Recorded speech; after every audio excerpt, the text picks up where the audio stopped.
Iran के दीवार मेहरबानी से मुतासिर होकर कश्मीरी नौजवानों ने श्रीनगर में जहलम के किनारे पर ज़रूरतमंदों के लिए अपने मलबूसात अतिया देने का आगाज किया है। इस दीवार पर मुकामी लोग अपने मलबूसात रखते हैं और ज़रूरतमंद लोग यहां आकर अपनी ज़रूरत के मुताबिक मलबूसात ले जाते हैं। इस मुहिम के साथ वादी के 40 नौजवान लड़के और लड़कियां जुड़े हैं, जिनका मकसद ज़रूरतमंदों को मुफ्त मलबूसात फराहम करना है।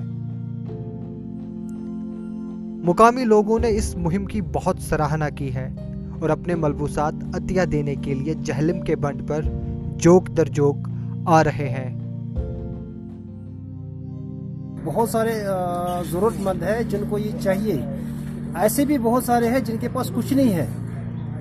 तो मैं चाहता था पहले ऐसी कोई ऑर्गेनाइजेशन बनी यहाँ पे जो यहाँ पे ये काम करे, लेकिन आप लोगों ने किया स्टार्ट, ये बहुत अच्छी है, बहुत अच्छा है। ये गुज़श्ता 3 दहाइयों के पुरअशरफ दौर में रियासत जम्मू कश्मीर में सियासत और नज़रियात की बिना पर कई दीवारें खड़ी हुई हैं, लेकिन श्रीनगर के जहलम के बंड पर एक ऐसी दीवार है जो लोगों को जोड़ती है।